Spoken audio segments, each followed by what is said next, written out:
Bonjour, nous allons parler de la nutrition microbienne, première partie. Lorsqu'on regarde une cellule microbienne, et particulièrement au niveau de sa composition chimique, on constate qu'elle est constituée d'une grande partie de l'eau, 70 à 80%.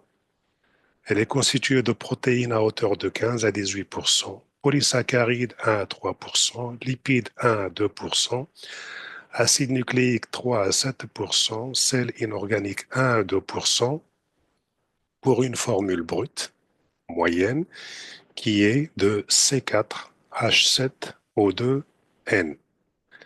Évidemment, une cellule microbienne constituée de ces éléments-là doit pouvoir les trouver dans la nature ou bien dans un milieu qu'on lui prépare pour pouvoir se maintenir et pour pouvoir fabriquer de nouveaux matériaux et se développer.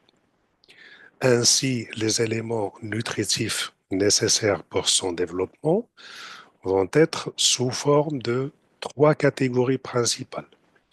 D'abord, les bien les macro-éléments et qui se trouvent dans la cellule en grande quantité, tels que le carbone, l'hydrogène, l'oxygène, l'azote, le soufre et le phosphate.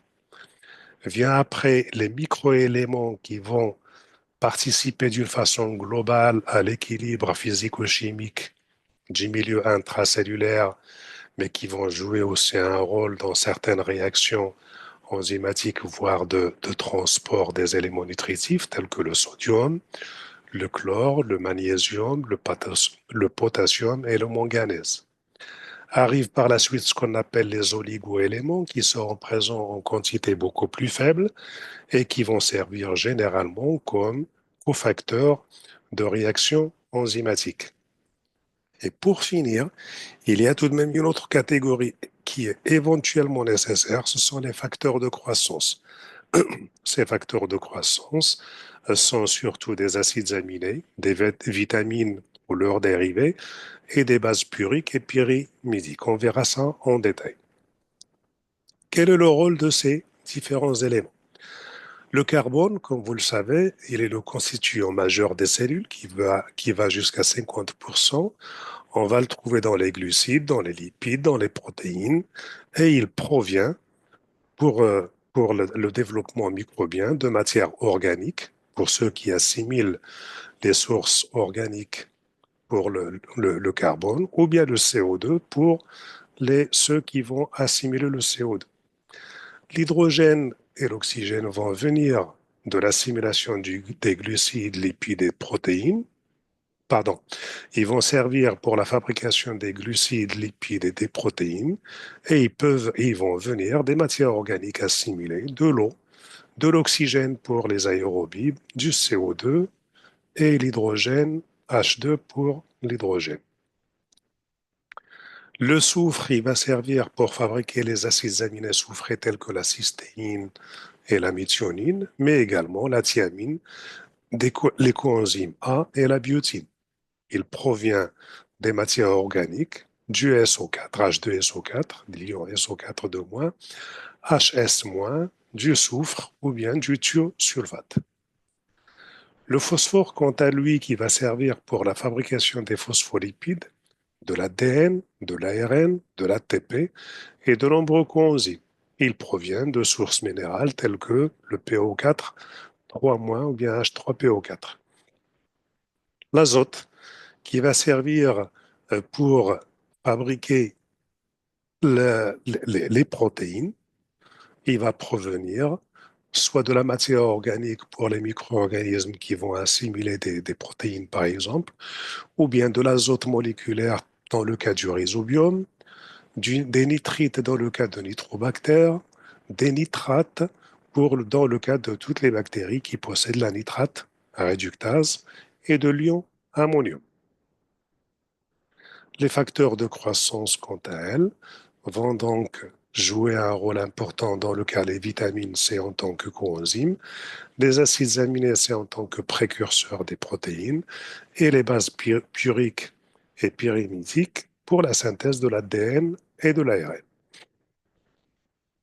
Donc, comme on l'a dit tout à l'heure, ces microéléments et ces oligoéléments, on a un tableau ici qui résume un peu le rôle de chacun de ces éléments. Pour les microéléments, le potassium et le magnésium, ils serviront comme rôle de coenzymes enzymatiques dans les parois cellulaires, dans les membranes cellulaires et les ribosomes. Le chlore, quant à lui, en tant qu'anion inorganique dans la cellule, il participe dans l'équilibre physico-chimique cellulaire. Le sodium, on va le trouver dans le processus de transport des éléments du milieu extracellulaire vers le milieu intracellulaire. Le manganèse comme cofacteur enzymatique et il joue un rôle important dans le stress oxydatif. Et le calcium comme cofacteur des exoenzymes. Il joue un rôle dans la paroi structurelle, dans la paroi cellulaire et dans la fabrication des spores. Par contre, les oligoéléments, quant à eux, qui vont être apportés en quantité très très faible, le molybdène joue un rôle comme cofacteur des enzymes et il joue un rôle important dans le métabolisme de l'azote. Le zinc, cofacteur enzymatique, stabilisation des protéines et joue un rôle dans le stress oxydatif. Le cuivre, cofacteur enzymatique, stress oxydatif. Les ions fer, ferreux ou ferriques, joueront un rôle dans le cytochrome et dans les coenzymes comme coenzymes enzymatiques. Ces besoins nutritionnels vont nous permettre de définir les types trophiques au niveau des micro-organismes. Ainsi, selon la source de l'énergie, des électrons ou bien du carbone, on a différents types trophiques. Ainsi, dans le cas, si on regarde la source de l'énergie peut provenir soit d'une substance chimique, soit de la lumière. Dans ce cas-là, on a les chémotrophes d'un côté et les phototrophes de l'autre côté. On verra ça un petit peu plus en détail tout à l'heure. Dans le cas de la source électronique, ça peut être de source organique ou bien minérale, et on va se trouver avec les types les organotrophes ou bien les lithotrophes. Et dans le cas de la source de carbone, soit le CO2, soit une matière organique. Et dans ce cas-là, nous avons les types les autotrophes et les hétérotrophes. Regardons maintenant pour la partie la source d'énergie. Tout le monde sait que la molécule transporteuse de l'énergie est bien l'ATP, tout simplement parce qu'elle possède ici deux liaisons phosphoriques et quand elles sont hydrolysées sous forme ADP ou bien AMP, il y a libération d'une quantité importante d'énergie. Donc, l'ATP, par le biais de cette hydrolyse, va libérer de l'énergie qui va servir dans les réactions enzymatiques. L'ATP peut servir également comme pour phosphoryler des intermédiaires métaboliques. Ici, on le voit dans le cas de la biosynthèse de la glutamine à partir du glutamate, même si je ne montre pas d'intermédiaire phosphorylé. Par contre, le bilan final est une mole d'ATP qui va être hydrolysée sous forme d'une mole d'ADP plus PI et production de glutamine à partir du glutamate qui va récupérer un ammonium. L'ATP peut servir aussi pour activer des intermédiaires qui vont servir dans des voies biosynthétiques. L'activation se fait par le biais du groupement AMP ou bien ADP. Un exemple ici, c'est dans le cadre de la biosynthèse des protéines. Vous voyez ici l'activation d'un acide aminé par le biais de l'ATP qui va donner un aminoacide AMP. Cet aminoacide AMP va être transféré sur l'ARN de transfert qui va le ramener dans un processus de traduction de l'ARN messager vers les protéines au niveau des ribosomes pour pouvoir construire la chaîne polypeptidique. La synthèse énergétique se fait où? Au niveau métabolisme, elle se fait à deux endroits importants. Le premier, c'est par le biais de la phosphorylation par transfert électronique, auquel cas on a un donneur d'électrons qui a un redox négatif vers Et les électrons seront transférés vers un accepteur d'électrons dont le redox est positif. Et ceci va se faire soit au niveau de la chaîne respiratoire, soit au niveau de l'appareil photosynthétique. Dans les deux cas, ces deux processus sont liés à la membrane cellulaire. Ou bien le processus dit phosphorylation au niveau du substrat, auquel cas il y a des intermédiaires métaboliques qui sont phosphorylés et à un moment donné, ils peuvent libérer de l'ATP en combinaison avec l'ADP.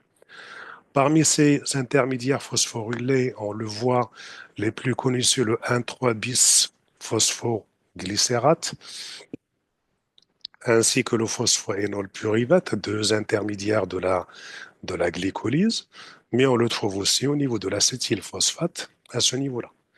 Je prends le cas du phosphoénol pyruvate qui, en présence d'une mole d'ADP, va donner le pyruvate plus une mole d'ATP. Et ainsi, on aura fabriqué une certaine quantité d'énergie sous forme d'ATP qui va servir ailleurs dans les réactions métaboliques. Alors, en fonction de la source d'énergie, on va définir, comme on l'a fait tout à l'heure dans le tableau, deux types trophiques, les phototrophes et les chémiotrophes. Dans le cas de la phototrophie, comme on l'a dit, l'énergie est synthétisée à partir de la lumière. Donc ainsi, l'ADP plus le phosphate va donner de l'ATP. Et ceci va se produire dans l'appareil photosynthétique. On va pouvoir définir un certain nombre de groupes ou de types trophiques. Ainsi, on l'a dit, la source d'énergie est la lumière. Dans ce cas-là, suivant la source, la nature de la source d'électrons, on va avoir soit des photolithotrophes, lorsque la source, le donneur d'électrons, n'est pas organique et minéral, ou bien des photoorganotrophes, lorsque le donneur d'électrons est organique. Dans le premier cas, les photolithotrophes, nous avons le CO2 comme source de carbone, et à ce moment-là, comme exemple, les plantes, la majorité des algues et certaines bactéries. Dans le deuxième cas, les photoorganotrophes, la source de carbone sera organique et c'est le cas des rhodospirillacées. J'ai oublié un autre exemple où il y a toujours les photolithotrophes et dans ce cas-là, le donneur d'électrons est le H2S, le soufre ou bien de l'hydrogène et nous sommes en présence des chromatiacées ou bien des chlorobiacées. Par contre, au niveau de la chémotrophie, c'est-à-dire la source d'énergie, et ce sont des substances chimiques. La même chose ici, les substances chimiques, elles peuvent donc, la source d'énergie est chimique et les donneurs d'électrons, ils vont être soit organiques, soit minéraux. Lorsqu'ils sont organiques, nous sommes en présence de la chémo-organotrophie. Lorsqu'on est en présence des donneurs d'électrons minéraux, nous sommes en présence de la chémolithotrophie.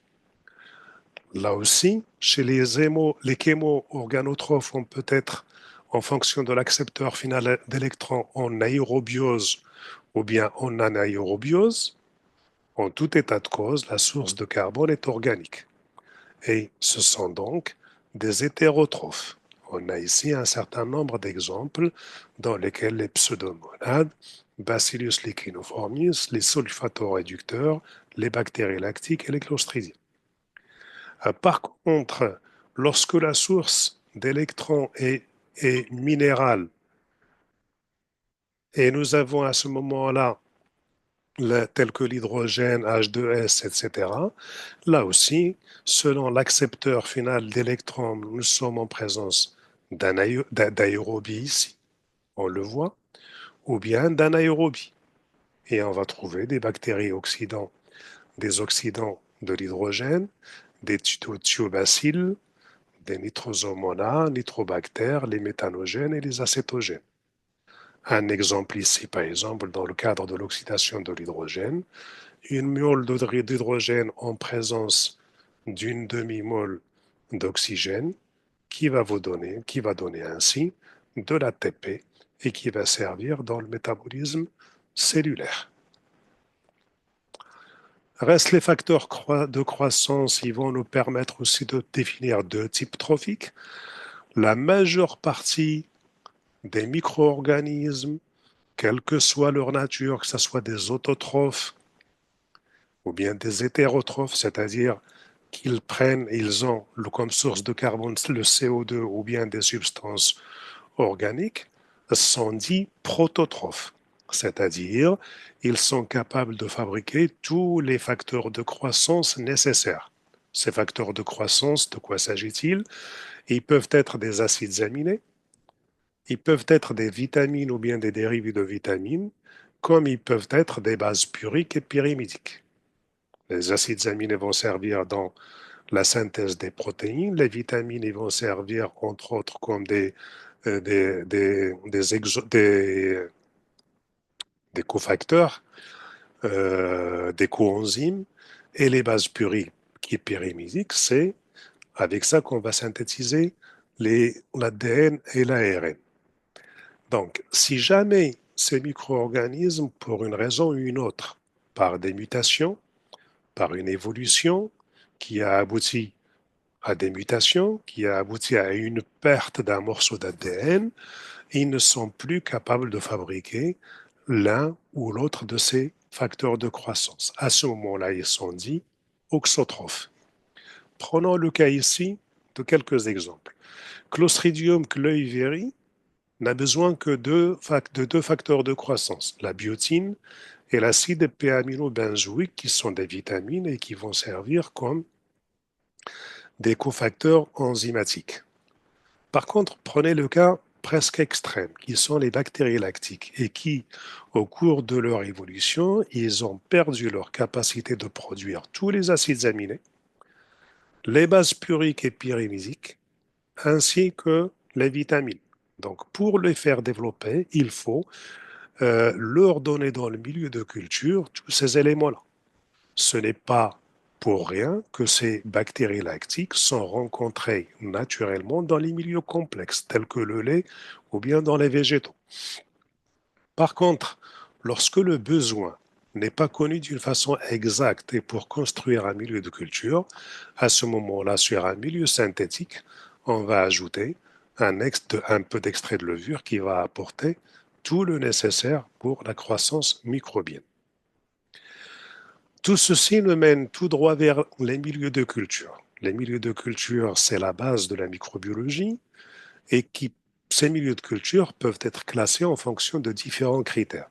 D'abord, la classification selon la composition. On va se trouver devant soit un milieu synthétique qui va être parfaitement connu au niveau de sa composition, qualitativement et quantitativement. L'extrême, c'est les milieux complexes ou empiriques où on connaît pas beaucoup de choses au niveau de sa qualité et de sa quantité. On a un certain nombre d'éléments, mais par contre, il reste empirique. Et on peut avoir aussi le milieu semi-synthétique, c'est-à-dire un milieu synthétique dans lequel on a ajouté un peu d'extrait de levure pour apporter des éléments et particulièrement les facteurs de croissance. Alors, je vous projette ici le cas de ce que je viens de dire avec des compositions. Un milieu synthétique minimum sur lequel un prototrophe est capable de se développer. Il y a du glucose qui va servir comme source d'électrons, de carbone et d'énergie. Et il y a des éléments minéraux qui vont permettre le fonctionnement de la cellule.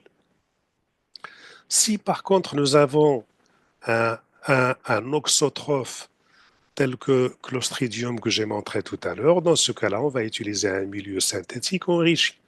Le milieu synthétique que j'ai ici, on l'a enrichi avec quoi? Avec tout simplement les facteurs de croissance manquants. À côté de ça, un milieu complexe, il est constitué du glucose qui va servir comme source d'énergie. On ajoute du phosphate, c'est surtout pour tamponner le milieu, pour ne pas avoir forte variation du pH. Et puis, on va mettre beaucoup d'extraits de viande, des peptones et d'extraits de levure qui vont servir comme source de carbone. Le milieu semi-synthétique, quant à lui, c'est la même chose que le milieu synthétique, minimum, plus, par exemple, les extraits de levure qui vont le complémenter. La classification des milieux de culture peut se faire aussi selon la consistance. Dans ce cas-là, on va parler d'un milieu liquide. Si on fait une fermentation en milieu liquide, une propagation d'une culture microbienne, ça va se faire en milieu liquide tel qu'on le voit ici. Mais par contre, lorsqu'on va travailler pour le dénombrement de micro-organismes ou bien l'identification d'un certain nombre de micro-organismes, la culture va se faire sur une boîte de pétri, dans une boîte de pétri. Dans ce cas-là, le milieu liquide n'est pas approprié. On va aller sur un milieu solide ou gélosé contenant de 1 à 1,7% d'agar qui va le solidifier. Pour certains besoins d'antibiogrammes ou des choses comme ça, on peut fabriquer un milieu semi-solide, c'est-à-dire le même milieu mais contenant l'agar avec une concentration beaucoup plus faible. Alors l'agar, elle vient d'où? L'agar, elle vient tout simplement des algues rouges qui sont des algues marines et qui contiennent cette substance. Jusqu'à comment ça fonctionne? Bah, tout simplement, lorsque l'agar est chauffé, à ce moment-là, vous avez des chaînes polymérisées qui sont grossièrement solubles dans une phase liquide à ce niveau-là. Dès lors qu'on commence à refroidir, nous avons un enroulement de ces polymères et la formation d'une sorte de gel qui va emprisonner le liquide. Et à partir de là, le milieu contenant l'eau avec ses éléments nutritifs va se trouver enfermé dans ce gel-là et stabilisé. L'agar-agar vient d'où? Du point de vue marché, jusqu'à 2006, le Maroc était premier producteur à l'échelle mondiale, pratiquement, dans deux sites, El Jadida et La Ayoun. Mais depuis 2006, le Japon, la Chine et l'Indonésie, ils occupent les premières places. Le marché mondial de ce produit en 2021 se chiffrait à 324 millions de dollars. De son 2028, il est estimé à 460 millions de dollars. Ceci dit, l'agar n'est pas utilisé que pour faire de la microbiologie, c'est un produit fortement demandé en agriculture, en agroalimentaire et en pharmacologie. La classification des milieux peut se faire aussi selon l'utilisation.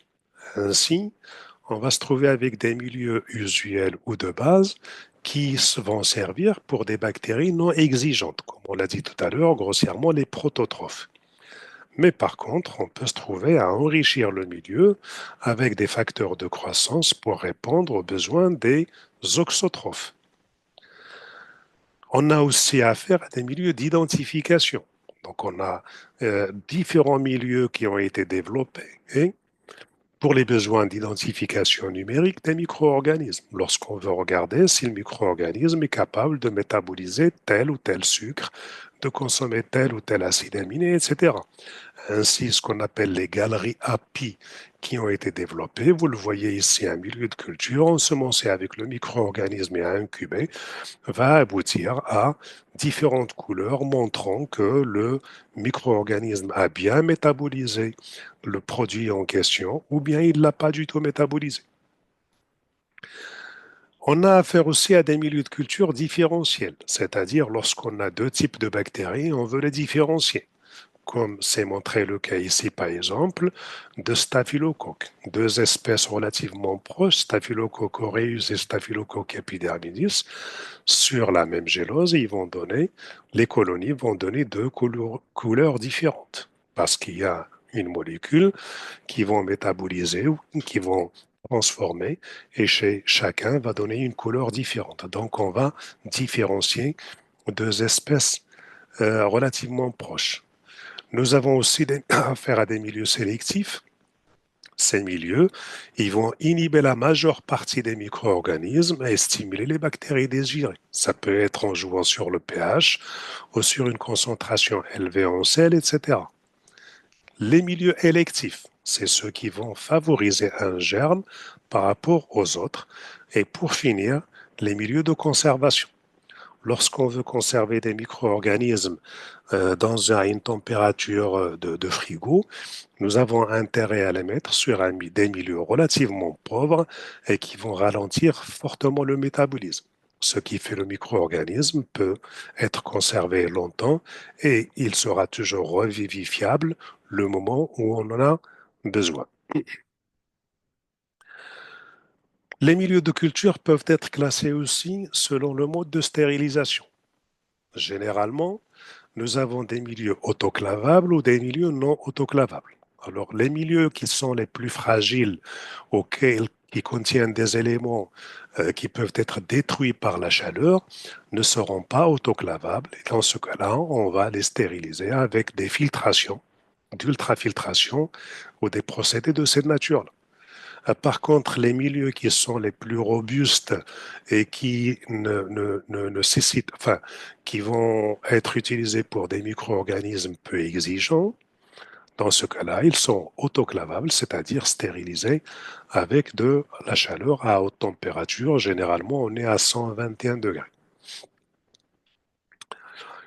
Voilà. Merci pour d'avoir suivi et donc rendez-vous sera donné pour la deuxième partie de cette de ce chapitre et qui est donc la nutrition bactérienne.